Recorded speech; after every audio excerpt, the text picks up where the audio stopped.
in this group that creates value for our audience, covering different aspects of business, cyber, governance, risk compliance, and everything related. And we really hope that you get, some value out of this and keep joining to our sessions when we launch them. We're planning to do this a couple of times throughout the year. So please follow the Istanbul chapter. And we really are very appreciative of this Istanbul chapter coordinating all these events and the platform, the Zoom, the logistics. So thank you again, Istanbul chapter, ISACA. With that, let's move forward. So we don't want to waste any time because we have lots to cover, a lot of great topics. And with that, I'm going to do the intros. My name is Tolgay Kızılelma. I'm the director of the Master of Science in Cybersecurity program at the Dominican University of California. I'm also the associate cybersecurity professor. I do teach governance risk compliance courses there. This is my part-time thing that I do because I like education, awareness, training. It's something that drives me. It's my passion. On a separate note, I work for the state of California for one of the agencies, California State Transportation Agency, as their chief cybersecurity compliance officer, and involved with a lot of other community boards like ISACA and other nonprofit organizations on their board, giving back to the community as volunteership, different roles. So with that, I'm gonna have our distinguished guest speakers, panelists introduce themselves. I'm gonna start with Mark Thomas, the well-known Mark that everybody knows. Mark, why don't you do a quick introduction? Thank you very much. And I think you guys might notice I have an addition to my name called Abi, and I learned this not too long ago. And when I first learned of this term, it was with these fine gentlemen, and I thought it was a Turkish term. I thought they were making fun of me, but I later learned that it's a good term to have next to your name. So I appreciate that. Mark Thomas here from Phoenix, Arizona. Long history with ISACA, part of the COBIT 4, COBIT 5, COBIT 2019 teams. Most recently, I'm known as one of the chief architects of the digital trust ecosystem framework. So you're probably going to hear a little bit about digital trust, and of course, I'm going to sprinkle a little bit of COBIT into our conversations because I know everybody here is very keen to governance. I'm also the international assessor for the CGITE, C-Risk, and CDIPSI certifications. Thanks for letting me join you all. Looking forward to talking with you this morning or this afternoon, rather. Evening. Evening. Yeah, there's a time difference. Thank you, Mark. Junaid, why don't you go next? Junaid, your microphone, you're muted. Hi everyone. Merhabalar. İyi akşamlar herkese. Mehmet Cüneyt Üvey. I'm one of the founder board members of Istanbul and founder president of Ankara chapter. I worked for ISACA South Florida chapter for 3 years as a president. Now I'm working for New England chapter based in Boston and the 4 states. Uh, I started the COVID journey together with all those people who we established the Istanbul chapter together, Kaya, Lostar, and all that. And I had the privilege to work with COVID writers to implement the first COVID project in Turkey in Yapı Kredi Bank. Uh, After I got retired working in many, many places, a green card popped up. And for the last 5 years, after 53, I'm in this United States. Feel free to contact anytime. Here or there, it's a privilege to serve ISACA and the community that ISACA brings together. Thank you very much. Okay, thank you, Junaid. So next we have Volkan. Yeah, thank you very much. And it's a pleasure to be here with you today. And my name is Volkan Evrin. I am the president of the İSAKA Ankara chapter. And also, I am the information security director at Picos Security in Turkey. It's a global company. And because of my roles, I'm focusing on the intersections of the AI governance, regulatory compliance, or risk audit subjects nowadays. And today I want to be explore the uh, how can we design the AI governance frameworks and how can we manage the AI risk opportunities and the other new disruptive technology effects on our life.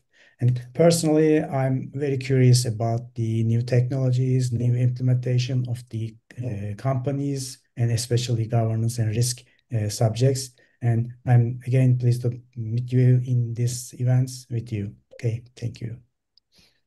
Thank you, Volkan. Ekram? Thank you, Tolgay. Hi everyone.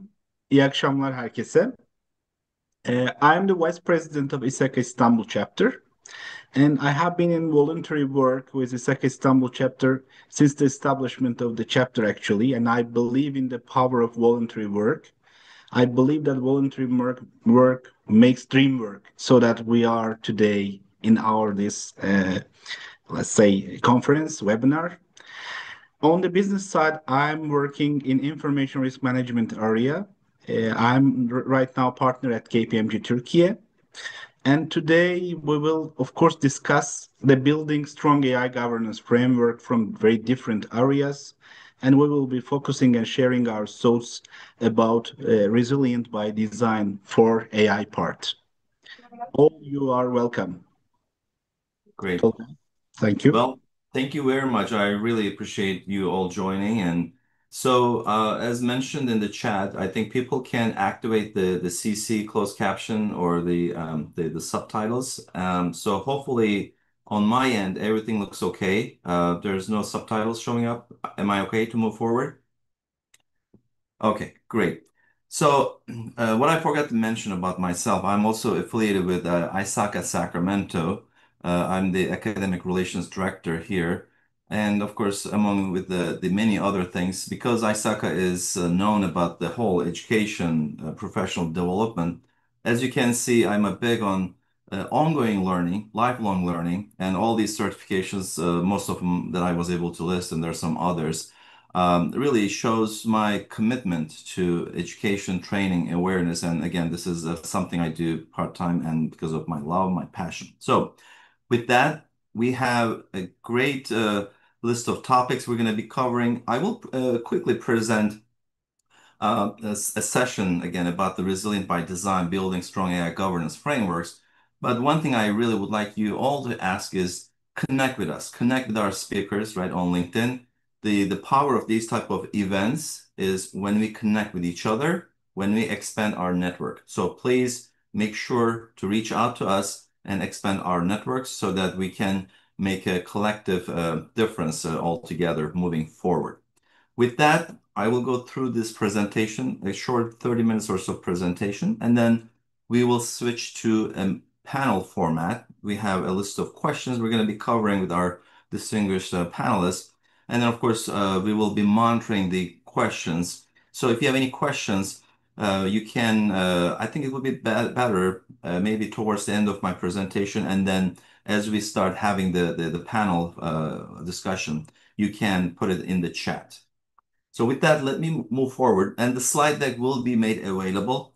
No need to screen capture. I really hate that. So I'll provide you the whole deck and PDF, and you can use it any way you like. And some of it is really not my original content anyway. But with that, let's move forward. So as we know, we're talking about AI frameworks and components. There are certain things we want to really keep in mind. This is really about knowing the business purpose. There are four pillars that I really would like to emphasize. And I think this was a Peter Drucker thing. Some of you might know the author, Peter Drucker. So he mentioned it's all about the four things. Know the business purpose, right? What's the business all about, the revenue, everything about business. The second is all about workforce productivity. How do we make sure our workforce, they become efficient, effective, right? All those productivity related issues, concerns. The third pillar is really around the timelines. There's always a timeline element. The short term, the midterm, the long term, always keep that, right? Achieving those strategic objectives. And the fourth is this acronym we call the PESTEL, these dynamics, external, right? The political, economical, social, technological, environmental, and legal aspects of the businesses that they have to exist. Businesses don't exist in a vacuum. They have to interact. So these four things, these are really actually the title is incorrect here. It's the business pillars, right? We need to keep these in mind. And then the life cycles. I just mentioned a couple of life cycles here. I really want to emphasize the concept of a life cycle, right? There's always this, we start, we move through things. It doesn't matter what specific life cycle it is, but it's the notion of a life cycle, whether it's about data governance life cycle, project management life cycle, incident response life cycle. I want you all to understand the concept of a life cycle, what the life cycle is all about, what the different stages of the life cycle, how those different stages impact other departments, other projects, other stakeholders. So please make sure to understand what a life cycle is, the different stages, the impacts, the contribution, the challenges, issues, and it'll make a difference. Again, these are just examples of some of the life cycles, but there are many other life cycles, obviously. So in our current environment, change is constant, and with everything happening in the business technology landscape, what's really important is, do we learn, can we adapt? That's really the key. If you look at the past 5 decades, the past 50 years, we've gone through different stages, different challenges, different issues, right? The 1990s, the pre-digital transformation. I'm from that era. Basic computer skills, accounting, those type of things. Every era, as we move forward, had its own challenges, had its own focus areas, right? There was the in thing, the hype thing, whatever that in thing was, the most popular. And looking at these elements, right, it's really clear every 10, 15 years, we have these transitions we go through. We went through the 2000, the Y2K issue. Remember the Y2K?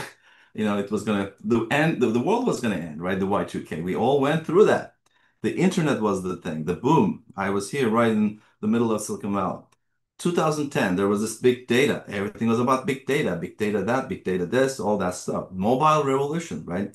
2020, the past 10 plus years, cybersecurity.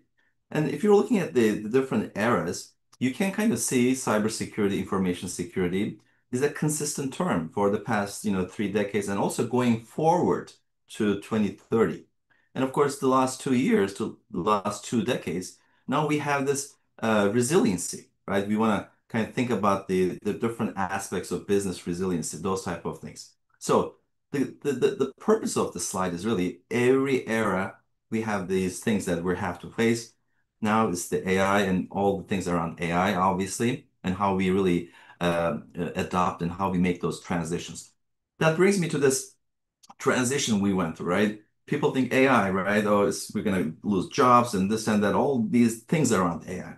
But think about, back in the, I don't know, early 1900s, we went through this transition of people, right? From horse carriages to cars. So how that went through, remember, there were issues, there were challenges.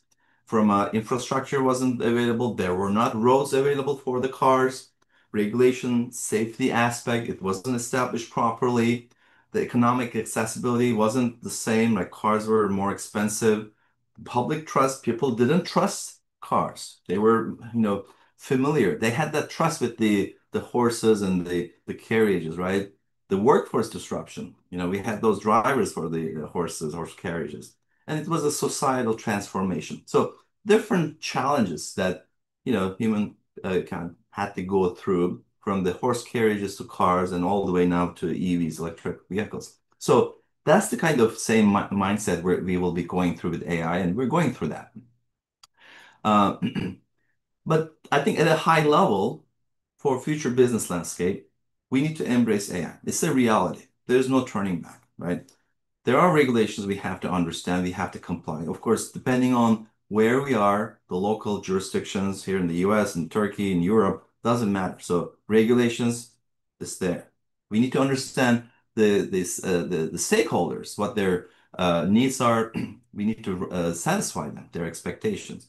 Of course, this whole complex business environment, regulations, the rising expectations, and then how we kind of make the strategic adaptation to sustainable business success so that businesses can move forward. It's not an easy job. But before that, I would like to emphasize this report. World Economic Forum um, provided this report, Future of Jobs report, because I'm always asked, okay, oh, AI, right? Is it going to replace our jobs? Well, I said, no, not AI, but people with AI skills, obviously. So I'm not going to go all the details. This is a 297 page, if I'm not wrong, and it's free. Please download this report. Again, it has valuable information covering different aspects of the global market landscape from labor, jobs, and skills, workforce, all those things. And it looks globally, and it might kind of give you some ideas for your professional development, and you can adjust your roadmap, professional roadmap accordingly. So please download the report, World Economic Forum 2025 Future of Jobs report. Has lots of valuable information, which I think you'll find useful. In that report is also mentioned AI and big data, network, cybersecurity, technological literacy among the top three skills by 2030. On the right, you see the shortage, right? The hiring availability. What it does here show is basically at the bottom portion, starting with USA, the purple indicates where the countries or regions having shortage, finding skilled people, which means it is, I mean, if you have the right skills, you can find jobs here in these countries. Versus on the right, where the purple, the blue, light blue, there's not much of a shortage. Again, this is according to the World Economic Forum report. Please download it and go through that. There's also the jobs lost, right? Yes, there will be jobs lost, just like during that transition from the horse carriages to cars. Around, according to the report, around 90 million jobs will be destroyed, lost, and then around 170 million jobs by 2030 will be created. So, and everything in between stable, around 1.2 billion jobs. Very insightful report. I encourage you to look at it. Let's talk about AI. Obviously, I mean, we're going through this era where AI this, AI that, AI assessment, third-party AI risk, right? AI is not new. We know that. And again, this is a slide I saw from one of my dear friends. It's been out there for the past 60, 70 years, right? It started with all that, the timeline. I'm not going to go all through this, but the point here is it's been out there for quite some time. It's the Chat GPT, the OpenAI, right? When they came out, but late to 2022, November, that's when it made the big deal. Because then with that Chat GPT, just like everything, like smartphones and the consumerization of the technology with smartphones, it was basically adopted by people like 6, 5, 6, 7 years old, by grandparents, grandmothers, right? They start using ChatGPT, and at the board level, those senior leadership, right, the leaders, they have their grandkids, their spouse using about ChatGPT, and they had to take an action. Then all of a sudden, this whole thing about AI now, right? Obviously, it wasn't AI, but ChatGPT, OpenAI, kind of accelerated that discussion with AI. AI has been in use very effectively, efficiently in the past, I say, a good 20 years, right? Different models. Of course, there are technical elements. We're not going to go through everything, but when we talk about AI, there are different aspects of AI. Artificial intelligence at a very high level. It's really the mimicking the human intelligence at the broadest level. We have machine learning for predicting the future based on data, supervised learning, unsupervised learning, those type of things. It's a subset. It's all about data, right? Training the model, everything. There's deep learning, a subset of that. There are neural networks mimicking how our brain works. And of course, there's NLP, neural language processing, all those. And then Gen AI, right? We create content. This is really not, there's always different versions out there, but this is just to kind of give you a very high level perspective on AI and related technologies. Of course, moving forward, things will change. We'll have new models, new concepts. The life cycle stages is important. So just like everything, we start with the design, deployment, monitor, right? The commission. And of course, how we capture the requirements, the purpose, how we collect data, how we address the fairness and transparency in terms of deployment, what we pay attention for security, how we validate the models, right? All the things around that. And of course, in time, there's this thing called drifting, the performance aspects. We need to monitor, make sure that doesn't happen. And eventually, how do we really sunset and retire part of the life cycle? So again, this is just to give us an idea. So, so that we have an understanding. From a governance perspective, one of the core things we want to address, risk management, ethical frameworks, resource optimization, and the compliance. Those are really the pillars when we start talking about AI. And of course, everything's around business purpose, right? We want to create that value, deliver the benefits. That's really number one. We're not in the business of risk management. We're not in the business of, being compliant, right? We want to create that value, whatever the business purpose, however we create value for the service and products for our audience. That's our number one priority. But we want to do this in a very well balanced approach, taking their needs, their expectations, our customer stakeholders, and do this in a regulated environment, being compliant with all the laws, regulations. And of course, we have limited resources. We want to optimize the use of our limited resources. We want to do the right things in the right way as much as possible. There are different governance elements, right? It's not, oh, we just do this, we do that, right? It's a whole spectrum of things if you want to do this right. So these things have to be taken into consideration. How do you do this? At what level? Every organization is different, right? Every industry is different. There are different aspects. So, and knowing these things, right? The tailoring aspect, Mark probably will mention about COVID. There's certain like COVID-19 principles or components, enablers, those type of things. One of the things I like is tailoring. We need to tailor. We need to adjust these different elements for our own context, right? That's one of the principles. So make sure to address these things as much as possible for our own context so that we can move forward with AI properly.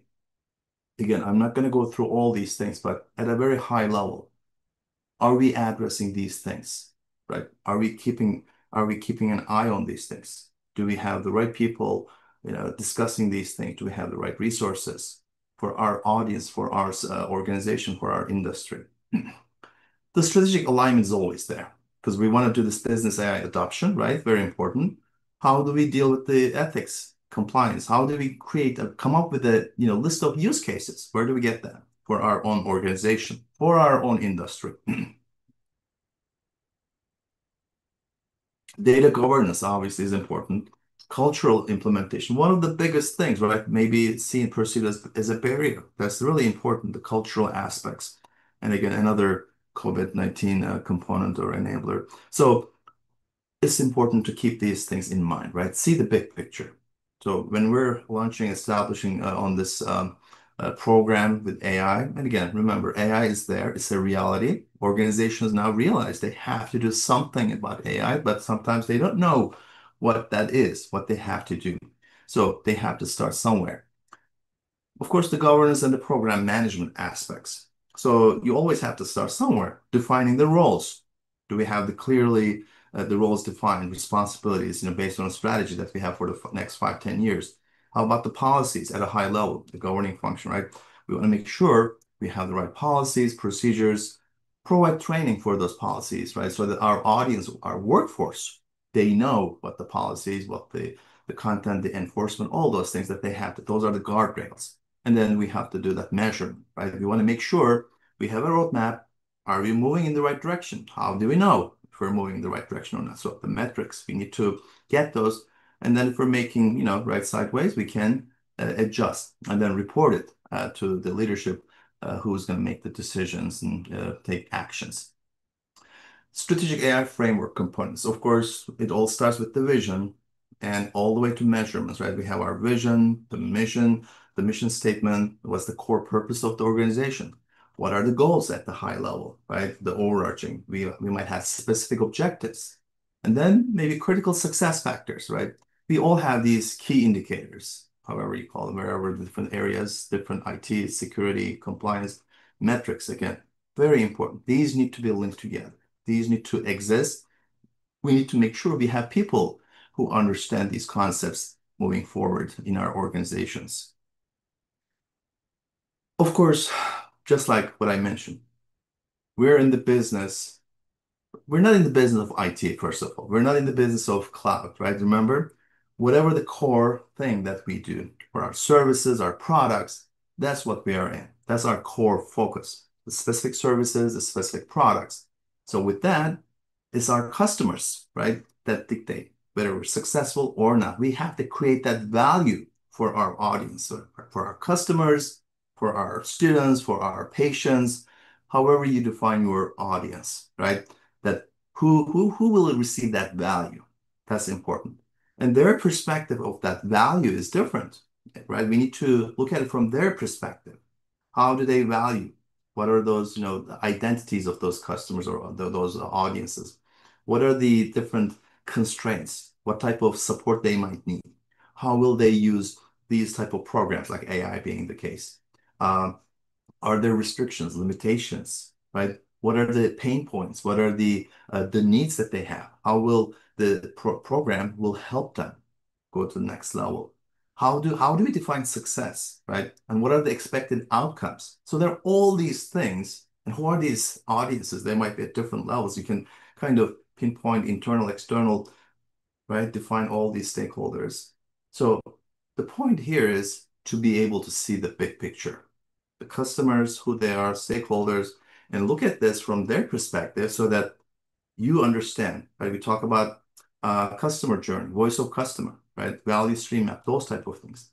It's the customer mindset, the quality aspect, right? We want to make sure our customers have that satisfaction. At the end of the day, it doesn't matter if we just do all these things and customers don't have that satisfaction, they don't perceive that value. So that's really important. AI focused programs, obviously, we have all these things that we go through. Um, it might be very relevant for certain areas where how we use AI, right? And they might be perceived as maybe technical, but again, looking at different areas, there's the technical side, there's the non-technical side. I mean, I see project management, data governance, privacy. How do we integrate that, use that with IAM, identity access management? What's the role of AI, for example, with the business continuity, disaster recovery? We talk about resilience, we will be talking about that, compliance. So all these things, what is the role of AI? Because AI with these specific areas is the main primary driver, is the focus of these areas, right? AI plays a core, transformative, heavily integrated role. It pushes. And of course, we have other, I would say, non-AI focused programs. I mean, AI might support these, obviously. It may not be the primary focus or driver, right? But it is there regardless. So we need to have these understandings in different areas, how we want to utilize AI and the different use cases maybe or different buckets in our organization for these different programs that we might have in our organization.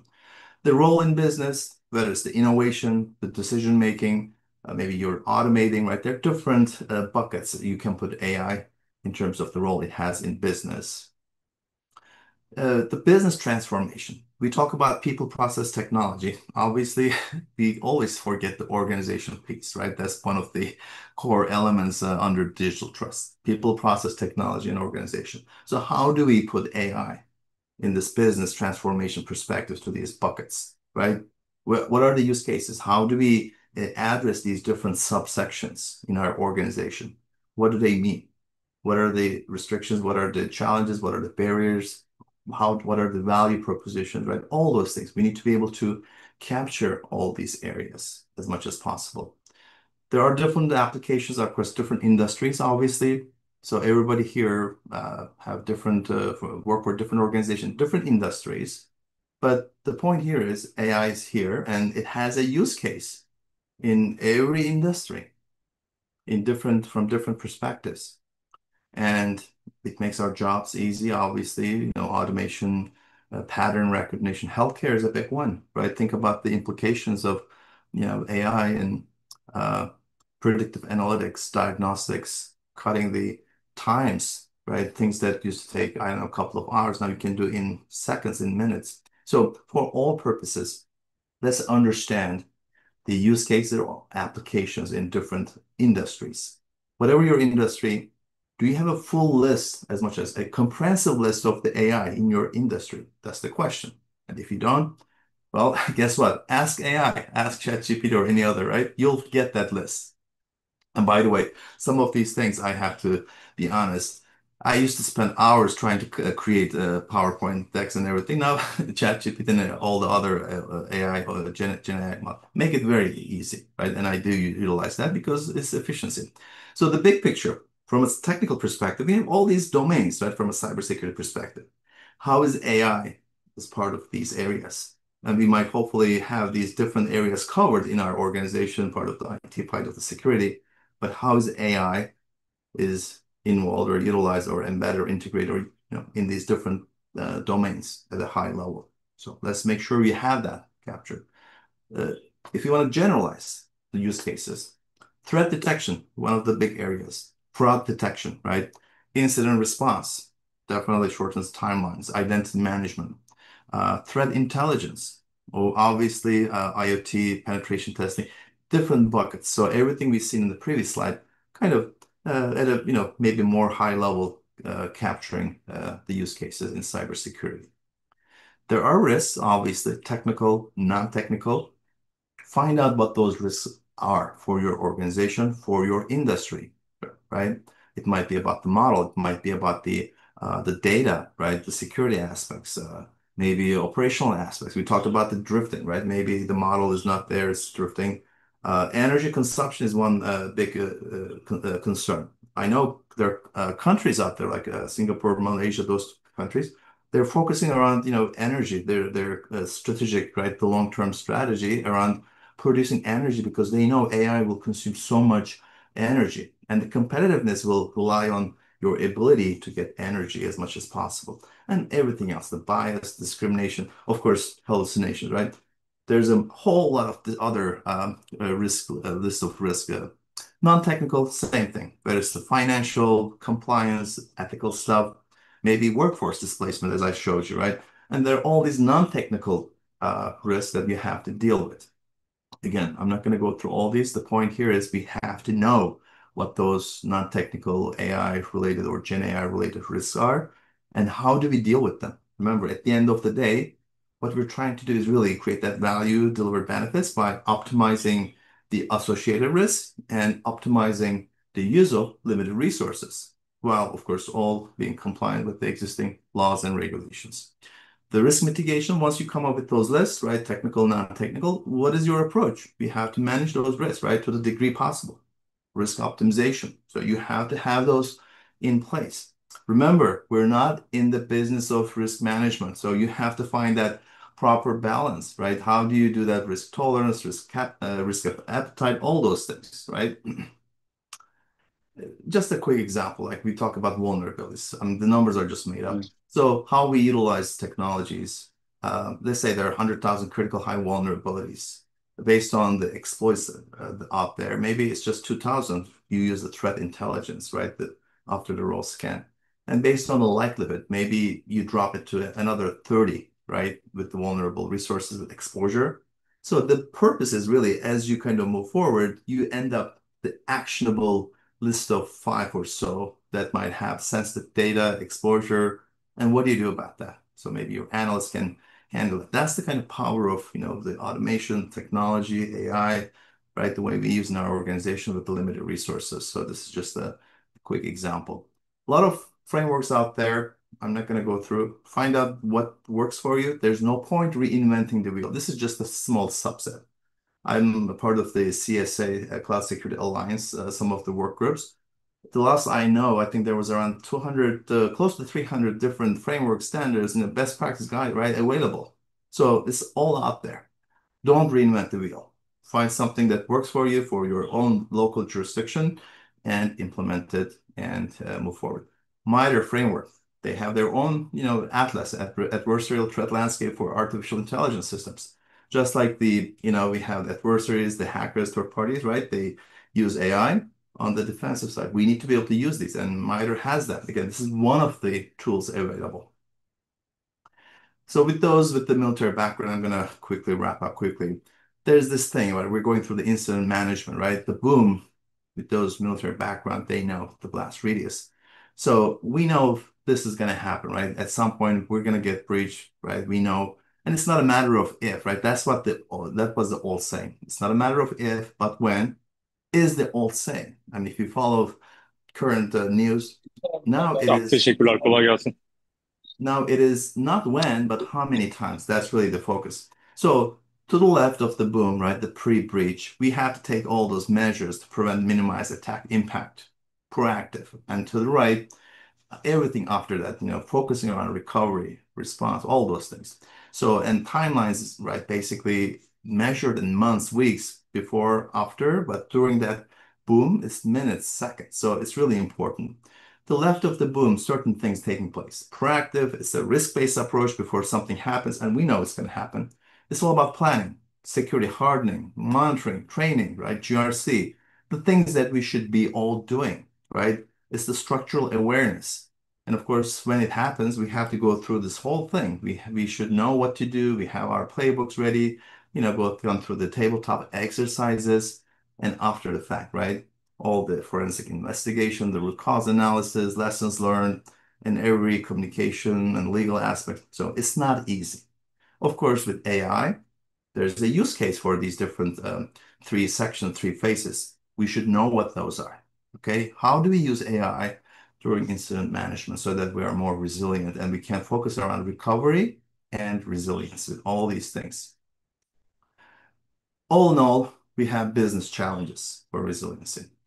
Whether it's the AI-driven threats, that's why we also have to start using AI, right? Defending ourselves. Regulatory compliance, governance, that's also a concern and challenges. Operational continuity, right? All those dependencies. Our workforce adaptation. Remember, I mentioned, do you adapt? Can you learn? Third-party reliance. I mean, nowadays, again, we're not in the business of IT. That's why we outsource everything. We, use cloud. So the third-party supply chain risk is all there. Technical, there's the algorithm, data set validation, maybe about the ethical, legal use of data, right? So all these challenges, right? We need to be aware. We need to we have to start addressing these as much as possible so that we can be more resilient. We can mature.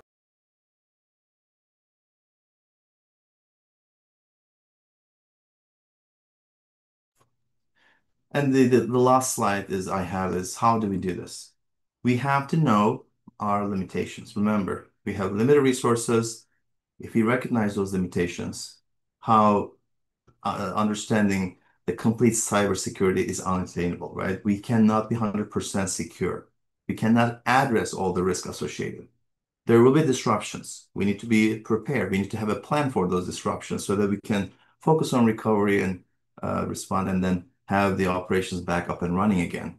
Embed the processes, right? We talk about privacy by design, security by all those things, right? How do we embed processes so that with resilience in mind, so resilience by design.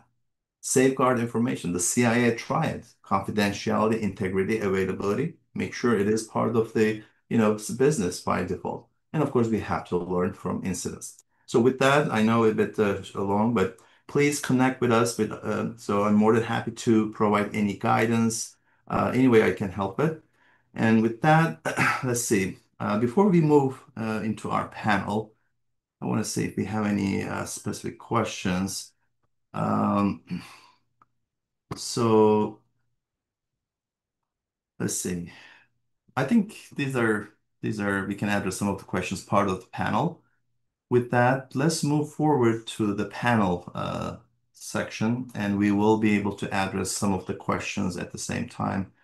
And I am going to, let me see, stop sharing and make sure we have this.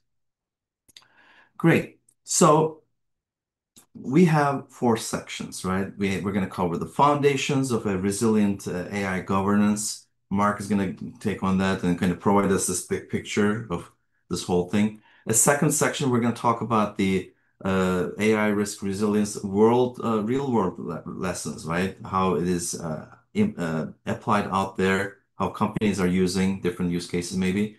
And then third section, we're going to cover compliance, oversight, future readiness. And then the fourth, we'll talk about the assurance component, audit, internal AI adoption, different roles, strategic business alignment, all those things. So with that, Mark, why don't you take on and then take us with that journey about the foundations of resilient AI governance and provide that big picture.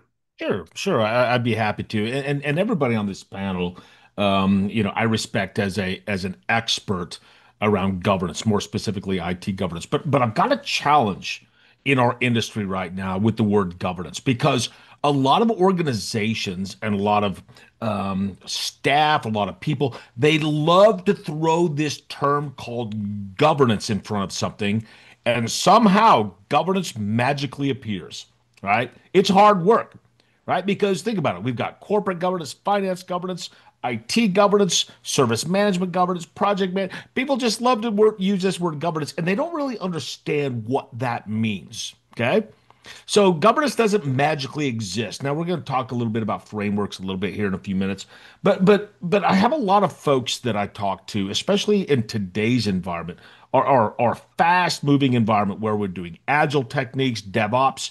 Gone are the days where we do these big 9-month cycles. Now we're doing things daily, right? There are organizations, I believe Meta does what, 1,700 changes per day, right, in a fast-paced environment. And I have people say, well, governance just gets in the way, right? Those are the rules. They bog us down. And Tall Guy, I wanted to focus on something you mentioned earlier, and I loved the analogy from horse carriages to cars. And actually, I'm going to steal that from you and use that in another presentation because if you think about it, when if we were all back in the 1700s, early 1800s, whatever, nobody ever thought there would be a motor vehicle, right? However, there were rules on the road. When you drove a horse carriage, there are certain standards, certain things that you had to follow in order to provide a safe environment for people to travel.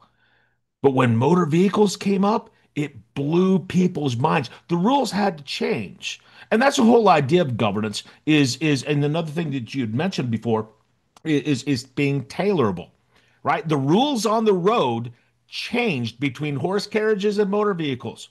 I think back to when I first started in my IT career, the whole idea of client server blew my mind.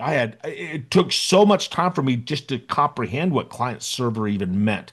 I said, this is the most advanced we'll ever get. Well, guess what? We go to the cloud next. This is the most advanced we'll ever get. We have Bitcoin. This is the most advanced we'll ever get. AI, this is the most advanced we'll ever get. Guess what? Here in a couple of years, we're going to be having the same conversation around what? Quantum computing. Okay. So the whole idea is this tailorable governance. So I want to make sure that before we get started, because of course we're talking about governance models around AI, it's the rule set. Right? It looks different than it did when we were driving horse carriages. Right? We are way beyond that, but there's a distinction. And I told you earlier, I cautioned you, I'm going to be bringing up COBIT, but COBIT is a great foundation for this because what it says is this. It says there's a distinction. We used to say a separation. We now call it a distinction between governance and management. Where governance, right, they direct and control. Management executes. And I will tell you that one of the I think one of the challenges with some of the models is to say, oh well, the governing body is the only no, it's not the only governance body. Everybody on this call and everybody on this panel has been on a governing body, whether that's a change control board or a change advisory board, whether that is a architectural review board, whether that's a project review or a portfolio committee, they're all governing bodies. They set rules and direction. I think one of the things that we are up against right now is we need to put our mindset, and I love this, Tall Guy, is we're still in horses and carriages. And with AI, that's the motor vehicle. We need to change that idea because if you think about it, as I recall, I have not been back to Turkey for several years, and I'm embarrassed to tell you this. The last time I was in Istanbul was 1994. So it's sad to tell you this, but I do remember the traffic was horrible. Okay. Now, so you compare that to other places, right? There are traffic rules for a reason, right? Hey, you should turn your blinker on before you change lanes. Hey, we have a speed limit to preserve safety. Hey, you should not run into another vehicle, right? Some rules like that. That's what we're talking about with AI. We're getting ready to go from horse carriages to motor vehicles, but we're doing it 200 years later. Okay. It's just a couple different terms on that. So the rules have changed a little bit. And like I mentioned before, we don't copy and paste these frameworks. And a lot of people love to say, well, what's the framework? And everybody here, and I'm actually open to anybody else's inputs here because I know I have a lot of governance experts that I'm sitting with here today. But people like to say, "Oh, well, here's my challenge. I've got A, B, C, D, F, and G. What does the framework suggest?" The framework doesn't suggest anything, right? The framework gives you pillars to make your own decision. So governance does not take away the ability for people to make decisions. And I think that's one of the things that we see with AI is there's still that human component we have to have in this piece. And I do like, before we jump in, I know we're going to talk a little bit about risks as we walk through this. But Tolga, I also liked the fishbone diagram you showed, Ishikawa diagram that showed different risks types of scenarios that help us decompose these things. These are some big things, folks. I talked to 13 boards every quarter internationally, not just in the US, in the Middle East, Asia, and in Europe. And they're all trying to look, hey, what are these risks? So I want to be careful here because I want to also, and I'll stop here just a second and get some input from some other folks. But this boils down to trust, right? Yeah. Boils down to trust. I Anybody think else have any other comments that kind of kick that piece off? I'm gonna hand over to Junaid. I think I want to touch on the kind of related trust, definitely at the highest level. I think we want to explore how should, you mentioned about governance and management, right? Mhm.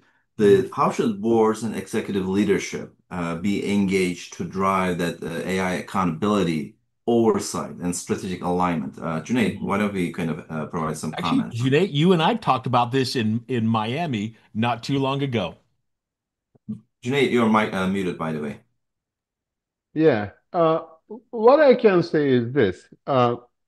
Governance in the sense of like trust and reliability adding value has some components, especially in AI governance. You told us all about the AI framework and all the AI facts, but when we go lower down to the governance, it is, in addition to what Mark said, it's a structured approach sometimes. I mean, you need a structured way of approaching AI governance. There are ethical principles that need to be defined. Ethics is a big thing in AI.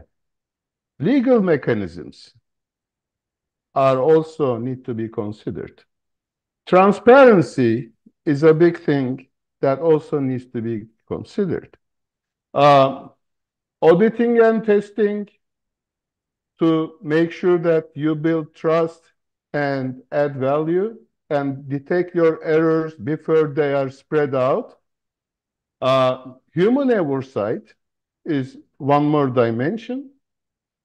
Risk management, stakeholders, monitoring and adaptability, especially continuous monitoring, because AI is a change, ongoing change, it learns from everything and then upgrades itself continuously. Data governance to make sure that you are assuring your privacy. And on top of all of this, no company can do everything in their own stove. They cannot cook this AI in their own stove. They have to cooperate. They have to cooperate with uh, local, global, or legal stakeholders. So a global cooperation, especially on common standards for harmonized development and implementation, are the components that I could come up with when I talk about AI governance. Thank you. I, Great. I agree with you on that, and somebody else may want to jump in a second, but you probably hear me echo this many times. And again, we've talked about this: is you can adopt digital transformation, you can adopt AI systems, you can be secured, you can protect privacy, you can pass your audits. But if I, as a customer or a user, don't trust you, none of that matters because I'm going to walk. You may do everything right, but I may not trust you because of some event that may have happened. We'll talk about some of those events and those kinds of things. I want to kind of throw that piece in there. Anybody else? Open it up for the floor. Actually, we have a question. I think that will also allow us to kind of dig further about the role of governance, right? We're talking about AI governance and frameworks, everything. What is that in terms of our ability for the being resilient, right? Resilient by design with the pursuit. Um, Mitigating the risk by the vulnerabilities, especially with third party. How does that work? The role of governance, AI, and what do we do with third party and their infrastructure, their vulnerabilities? How do we deal with that? Bring them together. I don't mind kicking off on this one. So when we talk about third party, I want to jump a little deeper into third party here just a little bit. But when we talk about resilience, because that's what we're hitting here. So let me give you an example of a client that I work with right now. This is a financial services organization. They had rolled out an AI-driven loan approval system.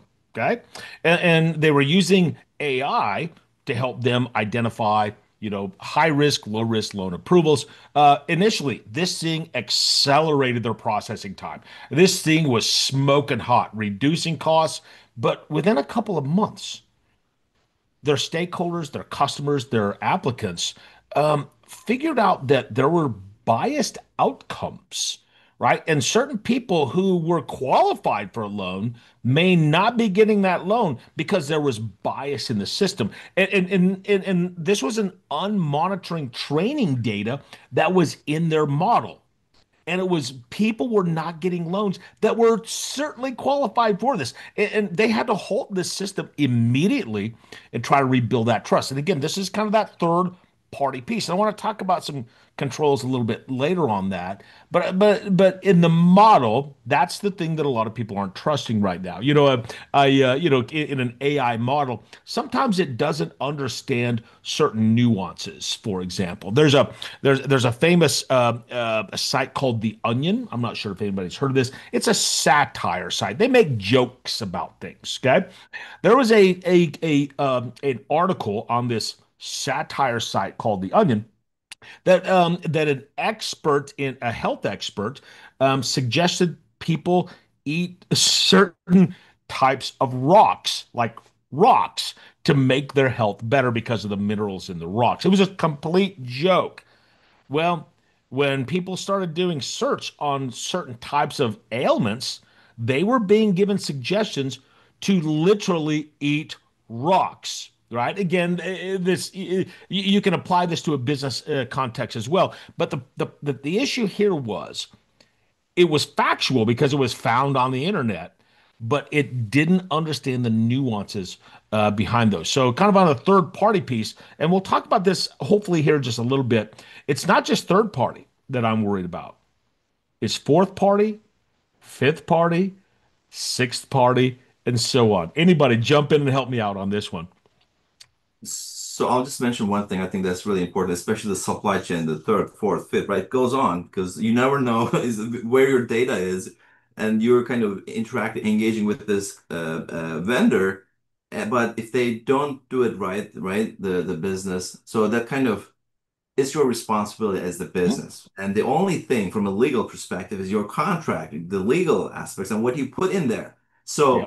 that's why I think with these third party engagements, it's very important, very critical cyber, right? You're not a legal person. You're not in the role of legal, so you have to make sure you're working with the right team, the office of the counsel, the legal team, the procurement, and make sure that contract, that paper, because at the end of the day, some things might go wrong. So, Agreed.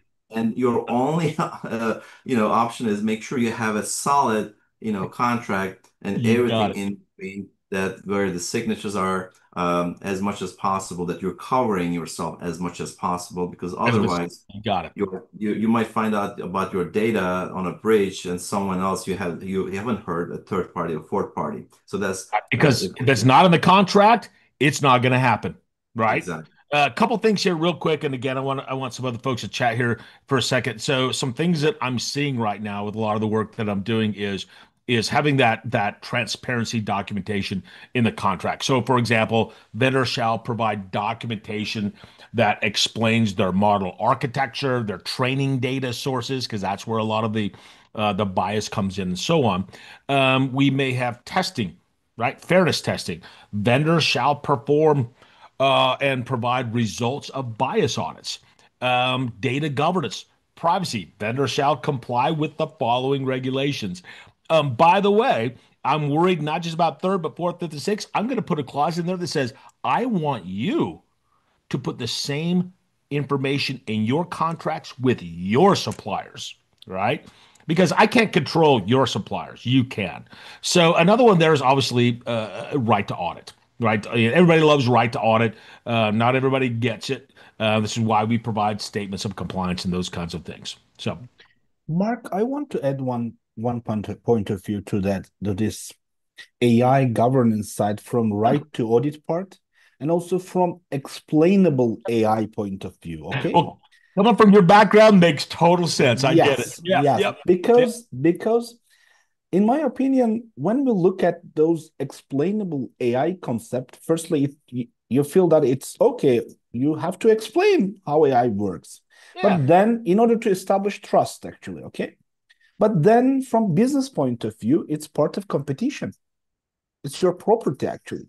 So Mhm. the level of explainability in AI model that you have built in your organization and the right to audit by other parties, there should be a level in an optimum level, maybe, okay? Because that could maintain or maybe can should not be maintained in a level that will exploit of competitive information to the industry and other places. Because when you are speaking about third party, fourth party, five party, then it is a very critical level that according to what level it could be explainable. Yeah, because the further away it gets, the fuzzier it Yes. gets, right? And you think about like termination clauses, right? So we're getting Mhm. with AI, we're getting into the situation where we are becoming dependent on a vendor. And if I fire that vendor, it may restrict my ability to create value for my customers. So that's scary out there as well, as when you talk about contract termination, how we hand over that information. They already have my information in their training model and they cannot remove it. It's Yeah. already in the algorithm. So it's dangerous, and I understand that, but it's positive. It's very positive as well from a relationship standpoint. I completely agree with you on that one. All right. So we have 30 minutes or so left, I think, or 40 minutes. So Junaid, I think you have some comments about the third party, enabled risk and the unique aspects of it and how you mitigate them. Any comments? Your microphone, unmute, please. Thank you again. Well, the the thing is like, what is the model for? And the model can fail. This is one of the third-party related risks. Algorithm may have a bias. For example, let's say uh, one of the financial companies had a bias towards giving less money to females. Uh, and this happened because of a biased model. Uh, Data privacy and leakage is another issue where not only for AI, but for all data exchange and all third-party related relationships. Uh, as Ehram mentioned, lack of explainability is another risk. You have to make sure that uh, the purpose, the way, and all the end-to-end transparency and explainability is a major component of AI. Regulations. I can say there are about currently 50 plus countries, they have their own regulations. And in Turkey, there has been the digital office of the presidency has brought a guideline, and regulation is about to, be worked on. And it's on the, regulation is where AI is or has to comply with. Intellectual property risks. That's another area where AI is open for all kinds of resources. It's not garbage in, garbage out. It's learning and calculating and making things much more coordinated and interconnected. And of course, the security vulnerabilities, there can be like data poisoning or things like that, some new attack vectors where security testing, secure development practices has to be developed. Uh, so these are the dimensions from the third parties where all these need to be sort of considered. And the way to mitigate them is to create standards, doing tests, documentation, traceability, all kinds of governance controls or controls of processes. Control is something you sort of implement to ensure that either it is prevented, detected, or corrected. So this is what I come up with. But what can I say is the last thing, I believe the whole thing we talk, AI governance, is no different than the whole corporate governance because it's the business driver where starting from zip, business focus is necessary.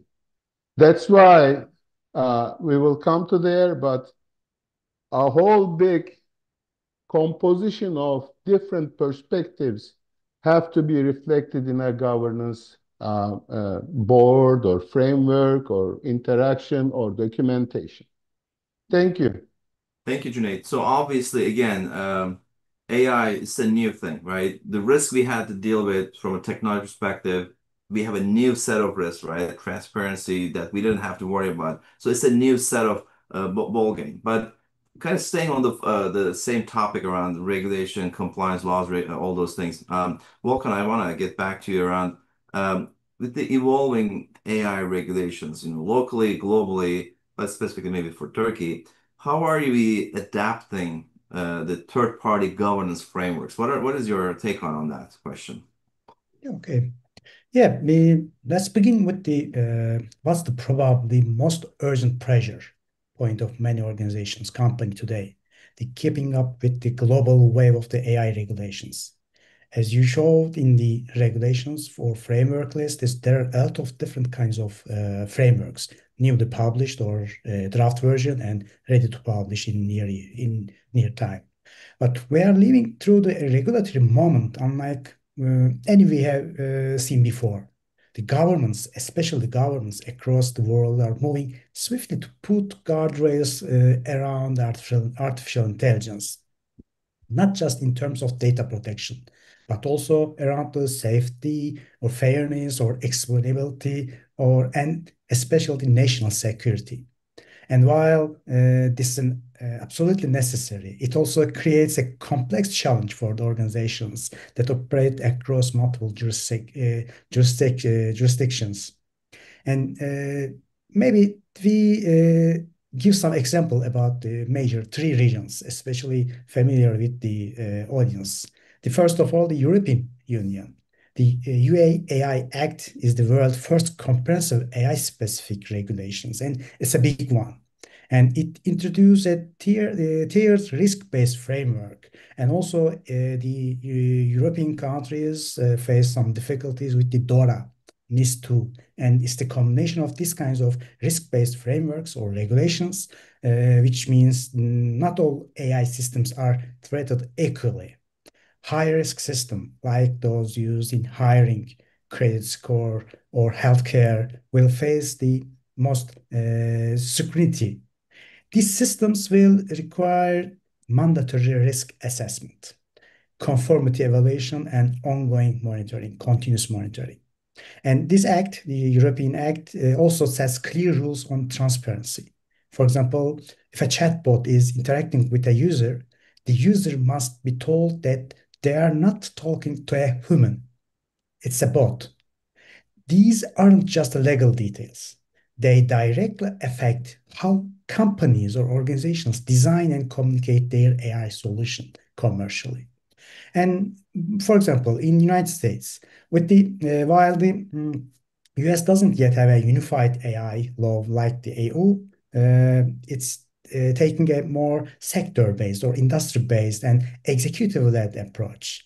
If I'm not wrong, in 2023, the significant executive order on AI was issued, and this emphasized the AI safety testing, data privacy, and especially strong non-discrimination standards.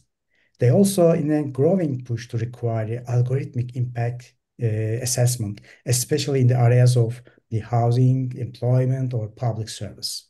So even without any centralized law in US, regulators are shaping the expectations. Agencies, the United States agencies like the FTC or Department of Justice are already enforcing AI-related rules through the existing consumer protection and anti-discrimination law.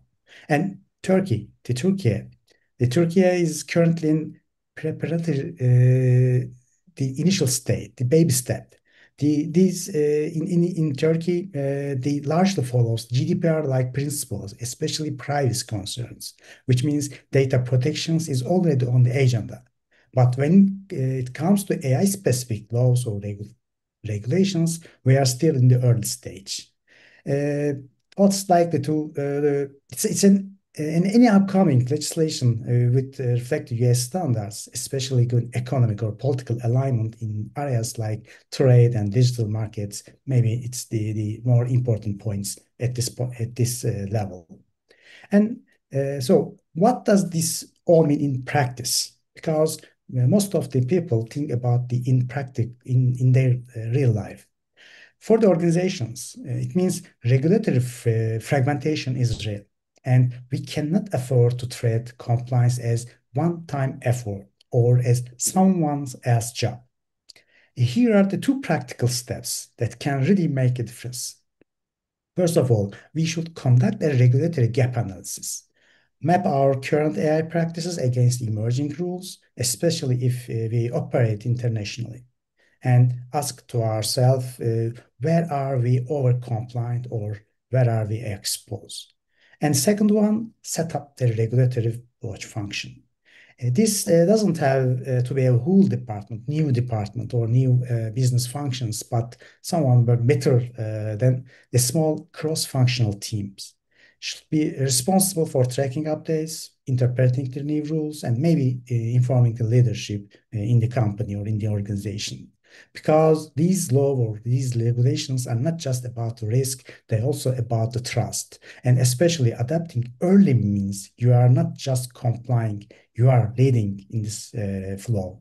And of course, in a world where the trust in AI is still fragile, and maybe that's the competitive advantage for ourselves. Great. So related to this issue, as we're going through the laws, regulations, different local, global jurisdictions, there was a question I just saw take a glimpse of it. So there are differences between the approaches, right? The US, the European Union, China has its own thing. So the global perspective, different countries doing the different things. Maybe, especially between US and European perspectives around the whether it's the acts and the laws, regulations, there are differences, right? I mean, we basically, European Union, they're focused on the way I really characterize is doing the right things in the right way. Sometimes may not work for them because there's so many things. They're focusing on human aspects, doing it the right way, ethical aspects, where, again, without going to the political stuff, on the US side, it's more about, getting market delivery, the innovation, right, being there. And maybe the things that Europeans kind of prioritizing is kind of takes a secondary approach here in the US. So what do you think, Mark, especially your take on since you I'll have the Yeah, I'll jump in. And the EU has been awesome. If you think about privacy, GDPR created a global requirement that next thing you know, the entire world says we got to base it off of this. Well, right now, what's happening is the same thing with the EU Artificial Intelligence Act. And Volkan, by the way, I wanted to let you know that I was frantically writing notes down as you were talking. I agree with everything you said, and you gave me some great advice to kind of put this into some of the client work in the U.S. right now. You know, the U.S. has been notoriously known as kind of waiting and seeing, right? And the current administration says we're going to let every state determine in the US how they're going to approach this. We saw this with GDPR. In my personal opinion, it turned into kind of a small disaster for us. Now, I've got 50, right? I've got 50 different privacy laws that I have to deal with in the US. I don't want that to happen for us from an AI perspective. Now, so a couple of things that are taking place right now in the US. You asked about the US. The Federal Trade Commission, the FTC, they brought several actions and made a lot of statements regarding AI deployments based on its authority to protect against unfair and deceptive acts. So, Federal Trade Commission is working on that right now. The White House itself in the US has published what's called the AI Bill of Rights. Now, this is interesting. We didn't do this for privacy a few years ago, but now all of a sudden, I think we learned our lesson. And I can't speak on behalf of our current administration because, to be honest with you, we're not quite sure where things are going to go with this. But there are a set of guidelines for responsible design and the use of AI. So I think every organization kind of needs to be aware of this. But those are the two I'm aware of in the U.S. Each state now is starting to really take a look at how this works. And the model that we're seeing is the same model that we saw for the GDPR. Because again, the EU set the standard on this and proved that we could have a global reach on how these things work. So that's kind of the US perspective of that.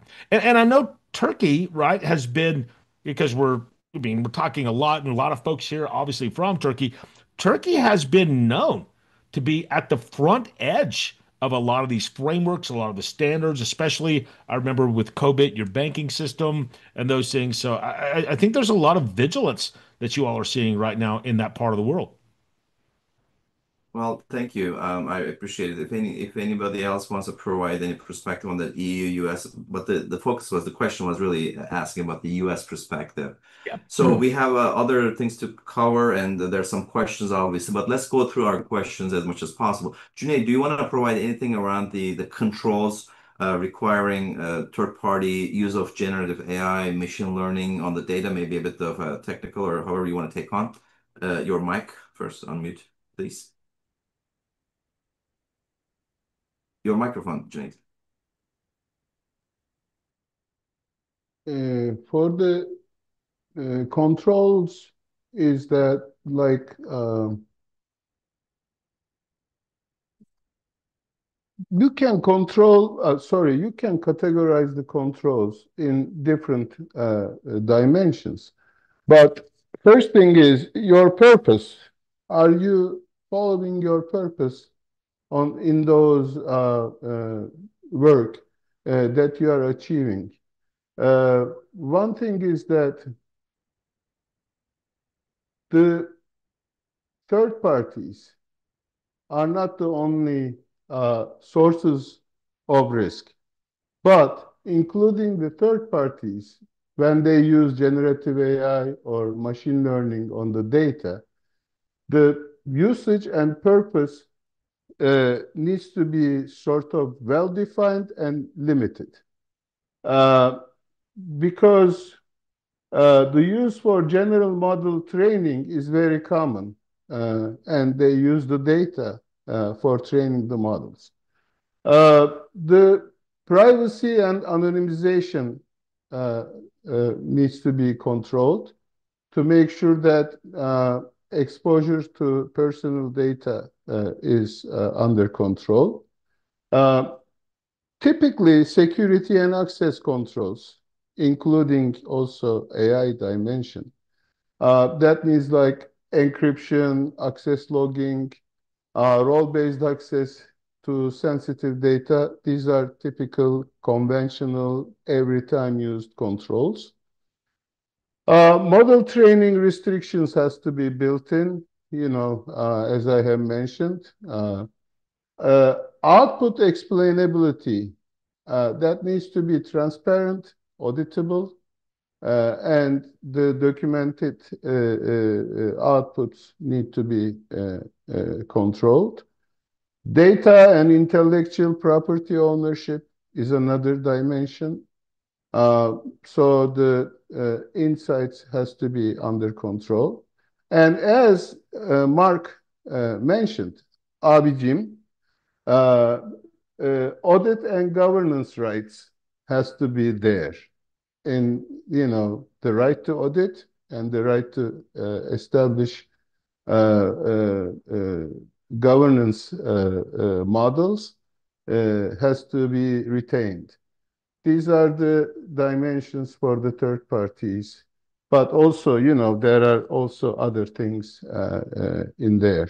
I have mentioned about some countries that already have their specific country-specific regulations in AI. Third parties, when they are overseas, is another big question mark in my mind. Not only local vendors, but also global vendors acting in local markets has to be also considered. Thank you very much. So I want to point one thing. I know we may run out of time in a second here, but when you mention third parties, especially in other countries, think about it. Mark Thomas, I'm a one-person company. That's it, right? As a one-person company, I do not have to be compliant to GDPR. I do not have to be compliant to PCI DSS. The only thing I legally have to do is pay my taxes in the US. Okay. I could be part of your digital supply chain and I could be your weakest link, but I have no legal requirements to do Responsibility. that. Yeah. Yep. Great, great. Junaid, you made a couple of good points, and I was going to go to the audit side, but there's this one question I think related to this compliance and governance models where I want to get Volkan's input around. I did touch on it briefly during my presentation, but the question is how can organizations move beyond reactive incident response to more proactive governance models so that they can anticipate these AI-related failure points? Volkan, what do you think? Yeah, it's the maybe let's talk about the one of the most important shifts we need to make, not just in mindset, but in how we operate, moving from the reactive governance to proactive state, AI by design governance.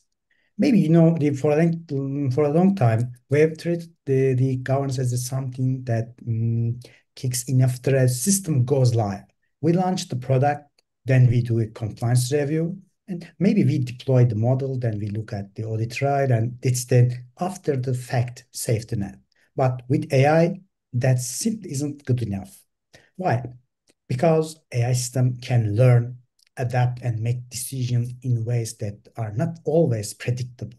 Once a model is live, especially one with generative capabilities, it may already be influencing the customer or user experience, financial decisions, or even employee evaluations. At that point, finding a problem after deployment means you are not just fixing code, you are repairing trust. So instead, we need to embed the governance into entire AI lifecycle. We call this maybe the AI by design. It's the very famous terms, the by design terminology used in the same method, AI by design. And for this perspective, maybe we can look like the in real terms. First, continuous validation. We shouldn't just test AI before it goes live. We should monitor it continuously. Is the model still performing accurately? Is it still fair? Or is it drifting away from its original behavior?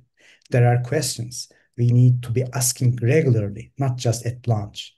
This means set up the feedback loops, not only technical monitoring, but user feedbacks or as well And also maybe we use some customer flags and all the unfair decision. How fast can your team or our team trace it back to the model? And more importantly, can you explain it? And then instant simulation. We run fire drills, test, or exercise. We should be simulating AI failures. What happens if the model produced biased outputs or start hallucinating false information in a customer interaction? Who responds? How fast and what do we communicate internally or maybe externally? And having a kind of playbook for AI instant still some critical time to or reduce reputation risk when not if, of course, something goes wrong. And maybe we need to standard some control, create some control libraries, especially organizations can build or adapt an AI controls libraries, just Junaid said, as a centralized toolkit of policies, technical or ethical controls, align with the leading standards like NIST AI Risk Management Framework or ISO standards 42001. These kinds of libraries should include templates for model documentation, checklist for bias testing, risk rating system for the use case, and the clear ownership maps and like that. And not only streamline governance, it empowers teams across the organizations to build responsibly without any having to start from scratch every time. And of course, we said this very powerful idea. Governance is not a blocker. It's a kind of blueprint. When done right, it doesn't slow down innovation. It accelerates it by building ground rails that allow people to take smart risk with confidence. It builds resilience, not just in our technology, but in our culture and in our brand or in our organizational reputations. And maybe we said, let's stop thinking of governance or something that happens after deployment. Let's make it part of how we design, how we build, and how we deliver AI every single time. Great. Well, thank you very much. I really appreciate it. There was a question about Calvin's asked, will we ever achieve transparency by default in AI models? I'm just going to say, to the degree we've been able to achieve the security by design, privacy by design, I think it's a moving target, Calvin's. It'll definitely improve because things will improve, right? Continuous improvement and where we are today in the next couple of, I mean, think about where we were like November of 2022 when ChatGPT came out versus where we are now, all the solutions, all the tools, and we made huge progress. Of course, we're gonna make progress, we're gonna mature, but I'm not sure if we'll ever get to that level of the ideal, right, this state where because the innovation, the value will always be a couple of steps ahead of the game, whether it's the security risk, because and so I think that's why I'm not sure if we're going to be ever achieving that 100% I, transparency. I agree with Tolga, you. I agree with you there, but I will tell you this is not only the panelists on this call, but the participants on this call are the people who will make this happen. So this discussion is setting the groundwork for that, I believe. Mark and Great. Tolga, I just want to add one point to that. Sometimes I feel that we are putting a much pressure on AI side. Do we have real transparency in other areas, in softwares, in operating systems and others, so that we are expecting that from AI side? So sometimes this is a question for me. I Yeah, agree. that's Yeah. a great point. I know we're running out of time. I want to give Ekram enough time to cover. So the last section is all about the assurance aspect, right? We're going through this, we're doing all these things, programs, but how do we get that assurance, right? Conformance, the governance body really wants, internal, external, through this AI adoption, different roles, strategic business alignment. So can you provide that perspective, especially around the audit aspects and what we get and etc., please? Thank you, Tolga. So I just would like to set the scene right now that we are talking from a, let's say, point of view of an auditor, an IT auditor. I want to put in two aspects. One, AI in audit, and second is audit of AI. Okay. So when we look at AI in audit, it is already there. Okay. Because as AI in other processes are there, AI in audit processes is there, in both financial side, in both forensic analysis, in both IT audit, and etc. So right now, what we experience actually in our processes is mainly based on analysis and pattern recognition of large amounts of data, anomaly detection, and of course, the most favorite one is contract analysis, documentations, making summaries, and etc. But when we are putting those AI into those processes, the primary goal for AI in audit is more focus on key risks, greater efficiency we need to get, and of course, as a result, we want to have a better audit quality. But what are the limitations then when we look at AI in audit? Right now, auditor judgment remains in the audit process right now. We are not giving our work to AI right now. But I don't know what will be in next years, but right now, the judgment is still on the auditor side. But right now, the decision-making of auditors is becoming a much powerful. I'm thinking about it when AI is just like an extra muscle that we get. But what happens actually, we use AI in audit, but what happens at the same time, the client uses AI in his processes. Then the problem is what Mark, all of the panelists stated, but Mark, when in our discussion with Mark related to explainability of AI, okay? So the transparency, traceability, and risk classification, those ones are three main elements that we look at when the client uses AI. Right now, we see AI usage on, let's say, accounting processes, invoice side, but still we are not using wide usage in financial reporting. It's interesting. So we are looking for use cases if there are some financial reporting side so that we can look. Because financial reporting side is still needs much more auditor's judgment. At that area, we did not put much of AI right now. But in the future, maybe that part will be applicable for the use of AI. Right now, the situation is like that. The co-piloting, we have AI as an extra muscle for us, but we want AI to be an autopiloting, and AI results could directly lead us to the results and audit evidence. This is, of course, the two ends of continuum right now.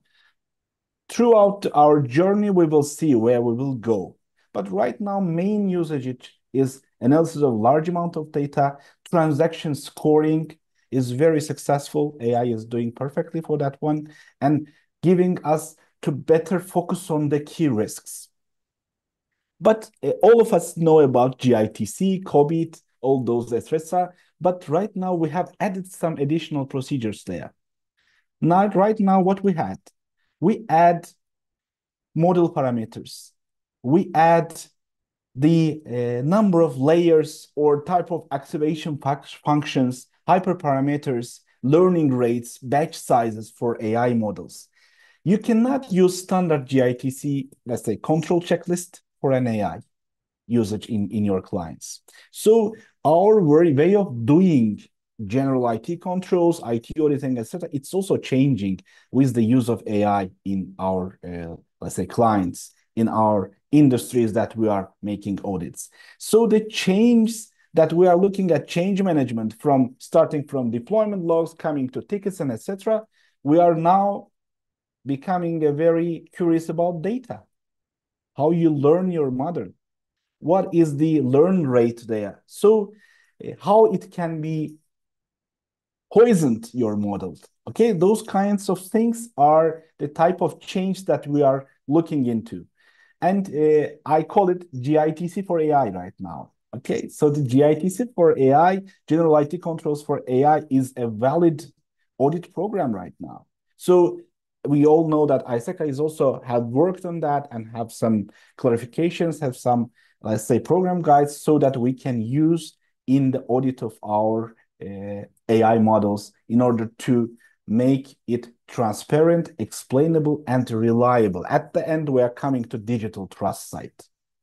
So the digital trust is the one that we need to have at the end, because all of those technical issues is for us. For customers, it's just simple. I trust you, I don't trust you.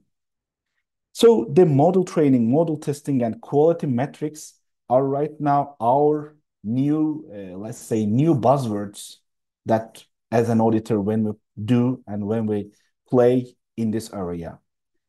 As a next step, and for a future forward looking, I can summarize that when considering the timing, Tolgay, because if you put us, we will speak until morning, I think. Yeah, we can talk all day long. Yeah, but when we look at the situation, right now I can say that AI is already part of audit. But right now, the clear processes and responsibilities, it needs to be defined for the usage on the client side, and deepening the use case and discussing audit approach related to these use cases uh, of those AI models is still ongoing, and we need to have much more time discussing that. So thank you for this part. Okay, but I will stop here. Thank And you. if any other A lot of additions. other things. We have a couple of questions too, but Volkan, one last thing maybe from you. How can we, as an organization, align the internal AI adoption, right, with the core business needs on one hand, ensuring the innovation and responsible use on the other hand? How do we do that?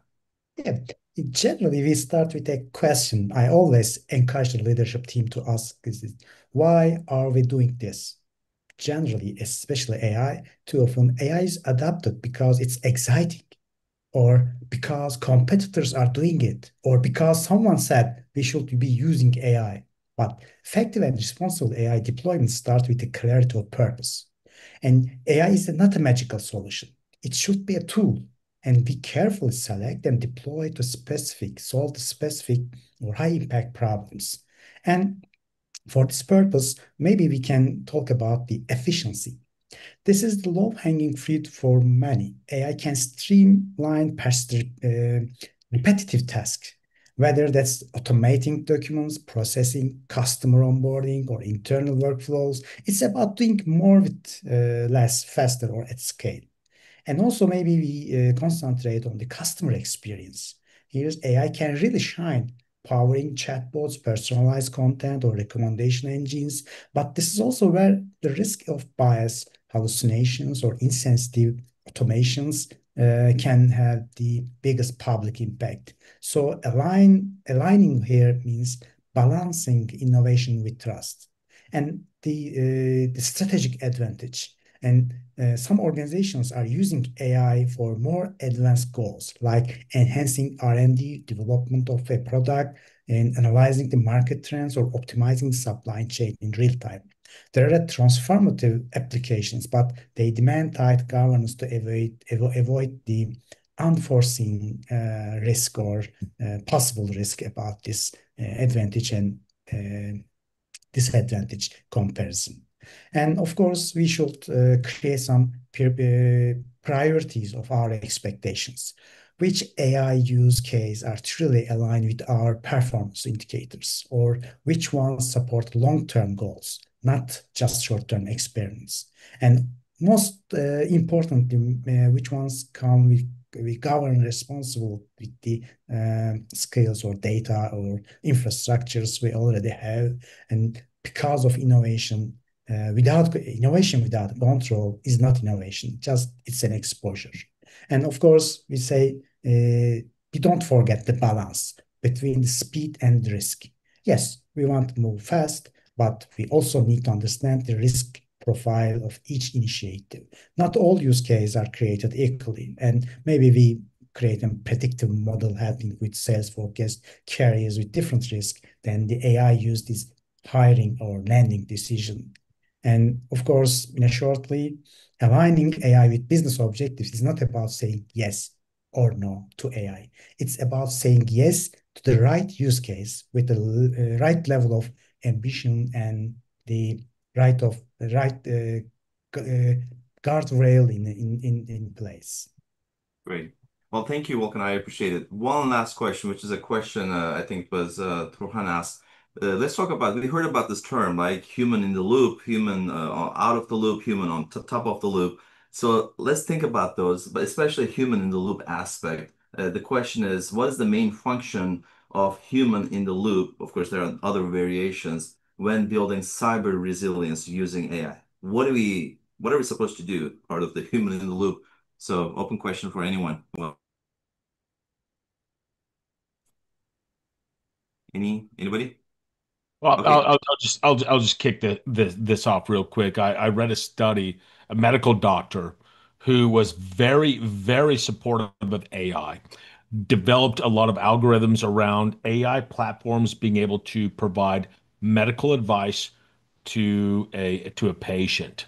So this doctor, he agreed to have this AI system monitor, do his blood, all of it, basically an AI system analyzed everything about his health. At the end of this analysis, the AI system said to this doctor, I'm very sorry to tell you this, but you have cancer. And this doctor said, there's something not right about a human voice that's not a human telling me I'm sick and saying, I'm sorry to tell you this, knowing that the system's not sorry. It's saying what it's supposed to say, right? So expand that into the human element of AI. We will never, we will never remove human decisions, right? Tall guy, you mentioned stay left of the boom. Well, you all know I've served in the military and I've been left of the boom. I've been right of the boom. But sometimes the data, you have to override that because there's something called intuition that will never be replaced. We'll start with that. Great. Well, thank you very much. We have 3 minutes left. Um, Volkan, Cüneyt, Ehram, last words, very quick. Volkan, let's start with you. Yeah. And for our new era, it's the disruptive technologies create big impacts on our lives. And of course, we should not reject or defend these kinds of disruptive technologies. We should adapt our lives, adapt our business or professional lives to these kinds of new effects. And but again, the magic words is the balance. We accept the risk, we collect the opportunities, and we should manage all kinds of uh, opportunities and risk together, and then decide which is good or not. Thank you. Cüneyt?